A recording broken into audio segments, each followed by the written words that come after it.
Magandang araw mga lods. Ayan. Ngayon may dalawang totally hindi naman tanong eh. Yung isa hindi naman nagtatanong.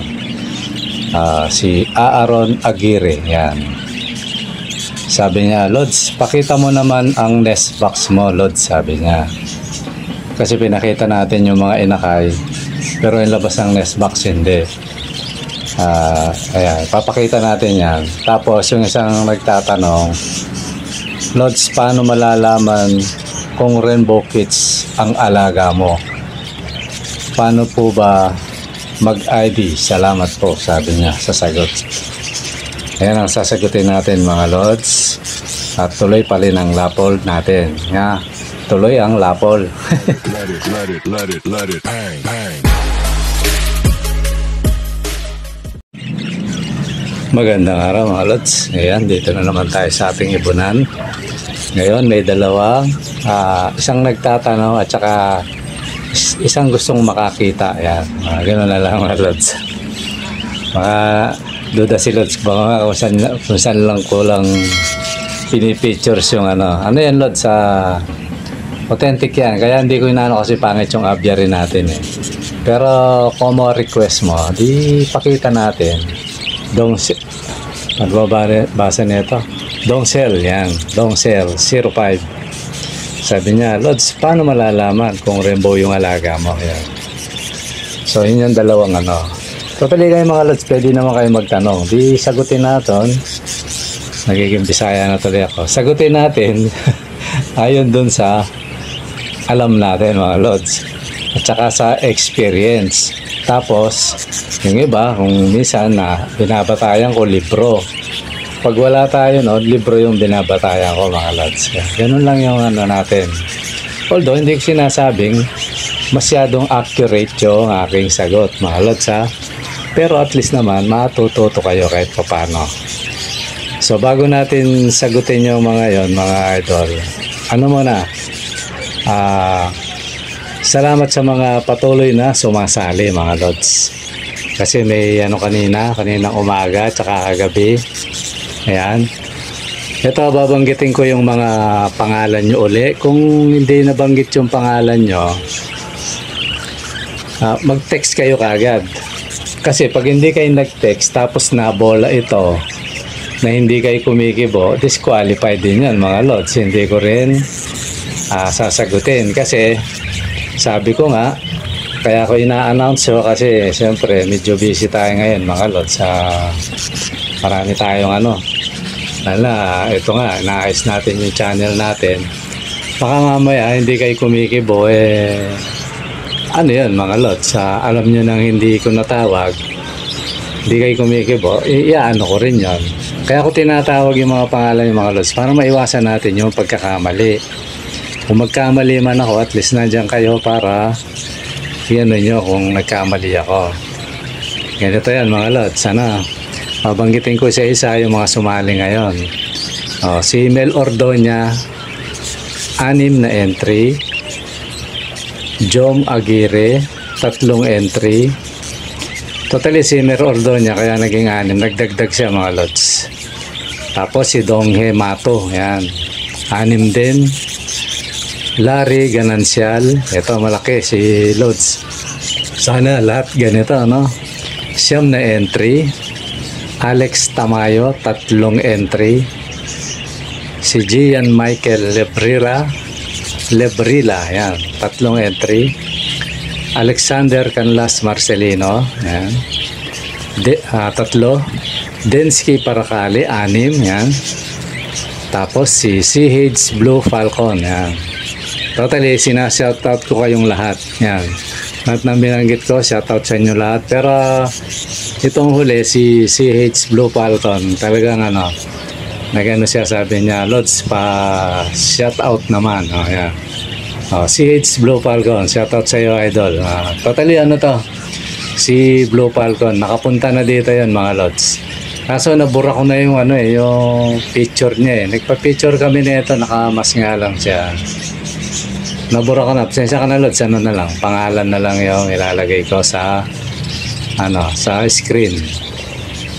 Ayan, although shoutout sa inyong lahat mga lods, lahat ng subscriber, sumali sa may bayad at saka sa free mga lods. Shoutout sa inyo. Lalo na yung mga mahilig mag-comment. Mag-comment kayo ng mag-comment. Malay nyo, matuwa ako, di ba, no? Malay nyo, di ba, no? Basta comment lang ng comment para kasi pag hindi kayo nag-comment kahit nakasubscribe kayo, hindi mo na ako manghuhula mga lods, baka mamaya hindi nyo naman napapanood kasi may mga na hindi na nagpaparamdam kaya shoutout kayo yan, shoutout lods, ganun, comment, tapos para at least nakikita ko, nililista ko kasi mga lods. Basta yan, comment lang ng comment, tapos like, pwede nga i-share nyo mga lods para mapanood ng ibang malay may mahilig dyan na sa ibon, di pa rin. Tapos sa mga bago na manunood, mga viewers natin na hindi pa alam, sali kayo mga lods, mag-subscribe kayo para may chance kayong manalo ng free. May free akong parapol, tapos meron din namang may bayad mga lods.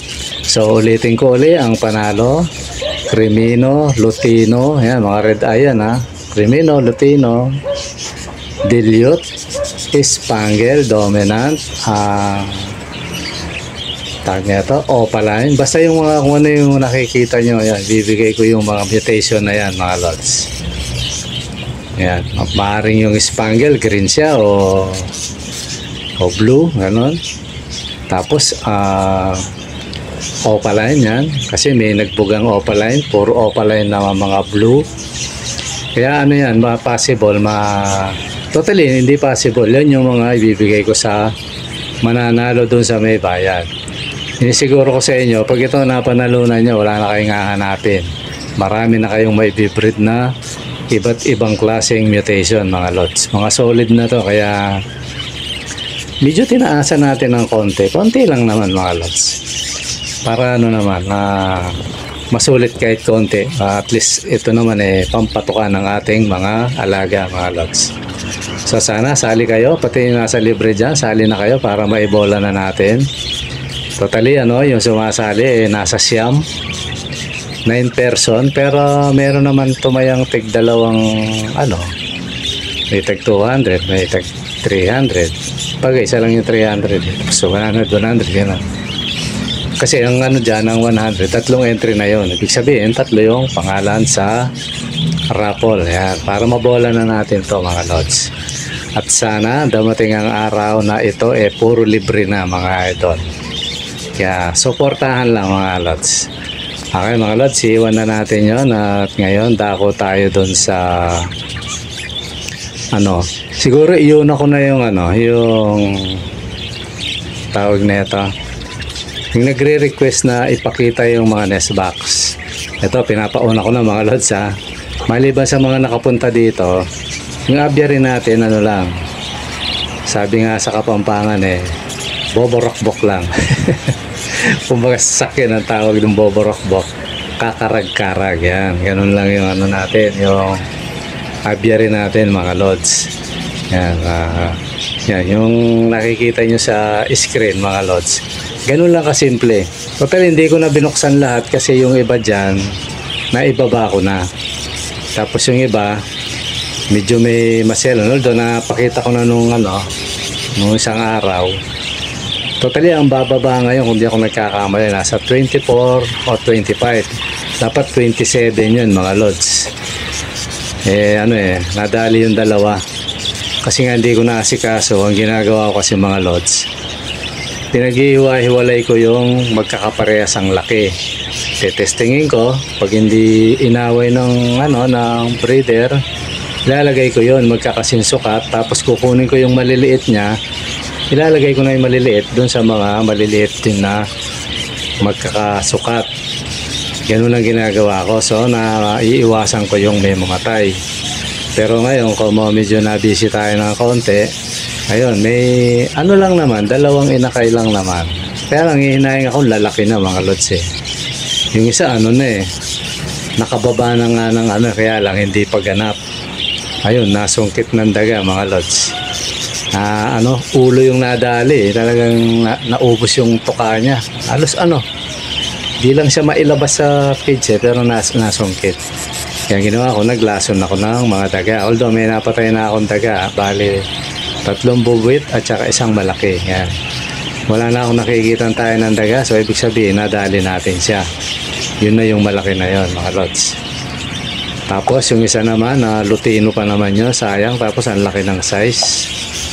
Ayun, nadaganan siguro yun, laki na sayang Although ganun talaga, hindi naman laging perfect ang natin. Pero kung nandito ako, maiayos ko yun mga lods, kasi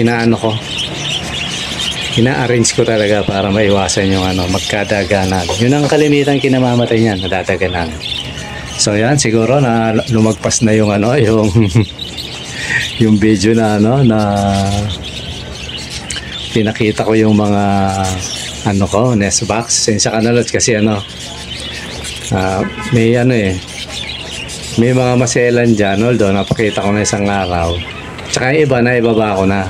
Marami na akong naibaba. Na yata 11 na yung naibaba ko. 11 ba o 12?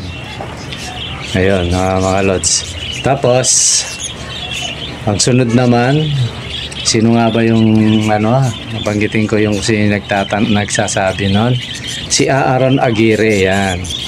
Nagsasabi, pakita mo naman yung nest box. So ayun mga lods, yun lang yun, payak na hindi kagandahan. Totally, gusto ko nga bumalik dun sa basic yung may screen. Kung mapapansin nyo, yung huling pinakita ko na kulungan sa mga lutino, naka-screen na, mas pino. Kasi yung sa akin, di ba sigurong pangit na lang yung tingnan yung yung aviary ko, kesa naman namamatayan tayo mga lods. Diba no? Di ko alam kung nakakain ba ng yun. Ito nyo, namatayan tayo 2. Ito ang yung bagong cage na binili ko, bala ko nga rin balutan niya pag medyo mahaba-haba yung panahon ko. Kasi ngayon medyo nagre-rest lang akong konti, mga bandang Lunes kung loobin aarangkada na naman ako, kaya medyo pa rin, mas safe pa rin talaga yung screen na media por media yung butas kaysa yung ganyan na yung nabibili. Yan, pwede siguro yan kung hindi talaga siya maabot ng daga. Yan, pwede siya. Pero sa akin, parang hindi siya applicable mga lods. Okay, next na tayo mga lods. Ito naman, sasagutin ko yung yung sabi niya. Si naman to, si Dongzel, yan, 05. Yan yung niya sa YT mga lods. Ngayon nagtatanong kung anong pagkakakilanlan ng tsaka kung paano mag-ID. Totally yun na rin yun.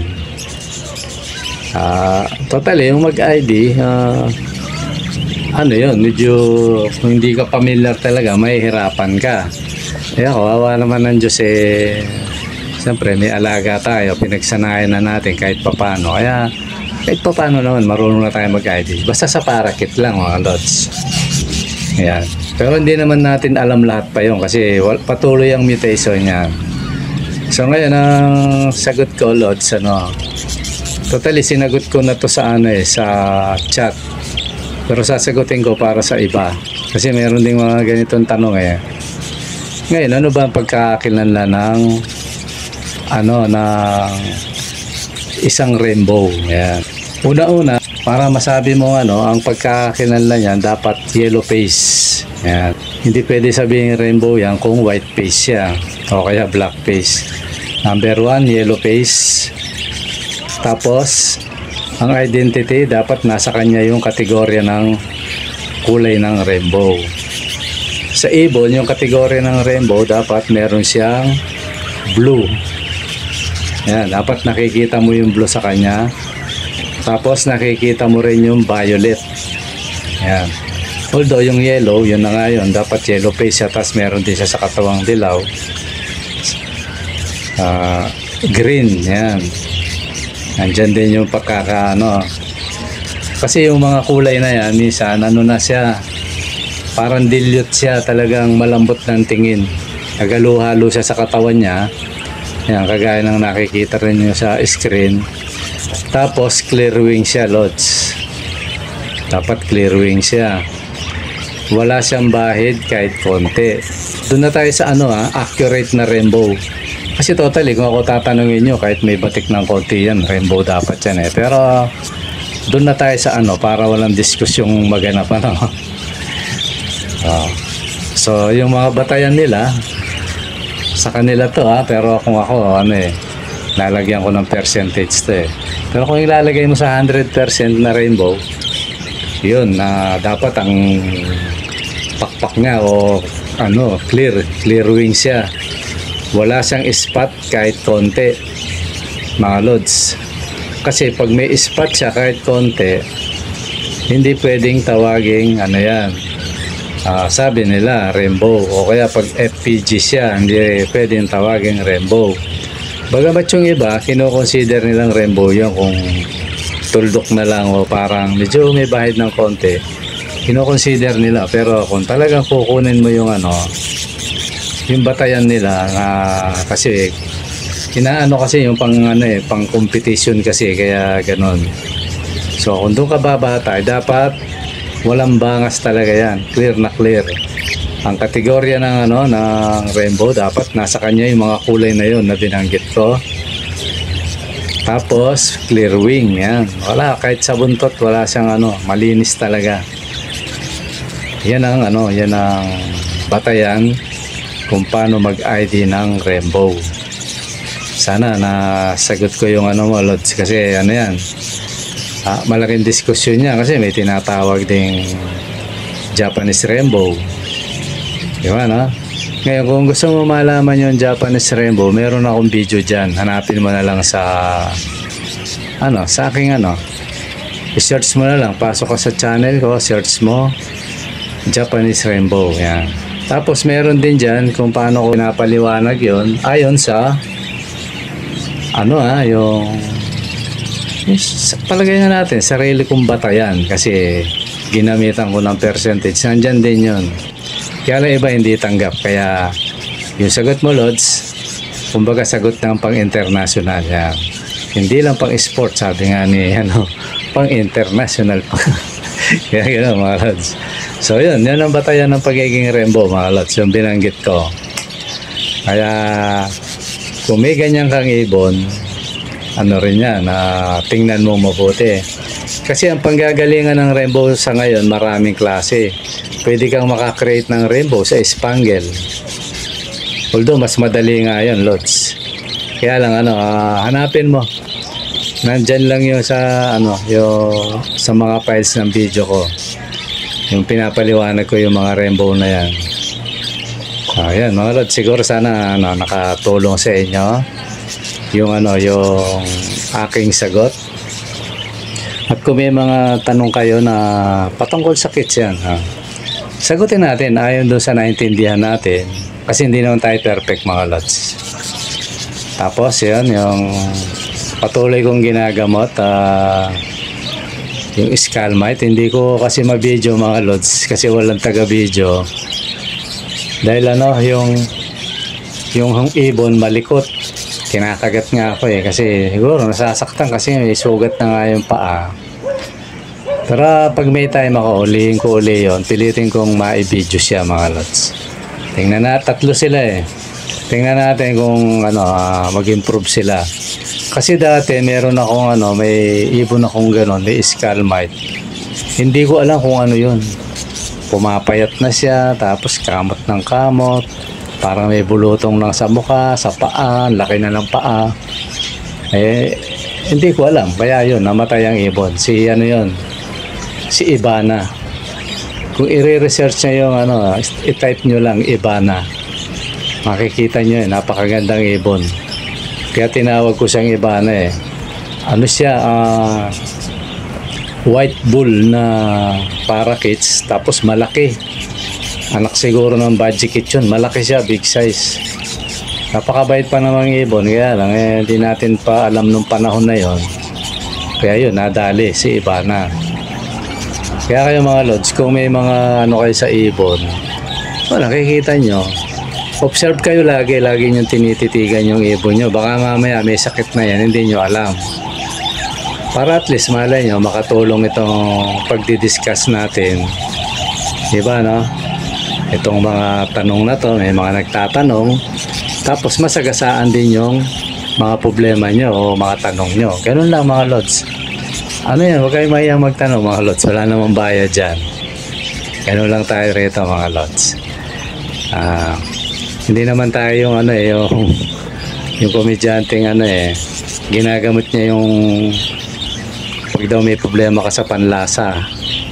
Eh, siguro alam nyo na yung kwento na yun. Ngayon, pag hindi nyo pa alam, chat nyo ako. I-topic natin. Yung nawala ng panlasa, nagamot naman. O, di ba, no? Mahusay yun eh. Nagamot niya yung panlasa ng tao eh. Sige, malat, siguro hanggang dito muna. Kung meron man akong nasabing mali, siyempre, tao tayo mga lods. Nagkakamali rin. At sana yung tanong, nasagot sana ng maayos. Tapos yung sensya ka na, yung aviary ko talagang gano'n, payak lang. Tapos kaya pala yung naalala ko yung alaga nating manok, parang naglimlim. Tinesting kong ilagay lang yung mga itlog kasi kinukuha ko. Ewan ko kung dadami to kasi nangangain ng itlog mga lods. Pag di dumami, wala tayong magawa. Parang lang yung maalaga akong alps although sa Alps wala pa akong panahon, naaaliw pa ako sa mga parakeets mga lods. Siguro tsaka na ako magpaparami niyan pag sa Pampanga. Dito kung iitlog sila, di umitlog sila, di ba, no? Kung ayaw nila, di wag, di ba, no mga lods? Kasi hindi pa natin naharap mga lods. Nasa kanila iitlog, magmimisa, nasa kanila yan. Pero ako wala pa sa kondisyon mag-alaga ng African. Naaliw ako sa kasi mabait ang parakeets talaga, sa totoo lang. Maano siya, lalo na pag bata pa, lagi mong hahawakan. Kikilalanin ka di ka kaya ng African. Pag hinawakan mo yan, kakagating ka. Hanggang tumanda yan, kakagating ka pa rin mga lods. Maliban na lang kung i-handfeed mo. Di kagaya ng parakeets, kahit hindi handfeed, mabait talaga. Okay mga lods, siguro hanggang dito muna at maraming salamat sa panonood. Bye-bye. Lods, kung bago ka pa lang sa akin channel na nanonood, mangyaring makahingi ng isang click ng subscribe dyan at pindot mo na rin yung notification bell sa all para lagi kang updated sa ating mga ina-upload na video. Ipakishare mo na rin lods para may chance kang manalo ng kits sa parapol natin. Pwede kang sumali lods. Mga lods, maraming salamat sa panonood. Bye bye.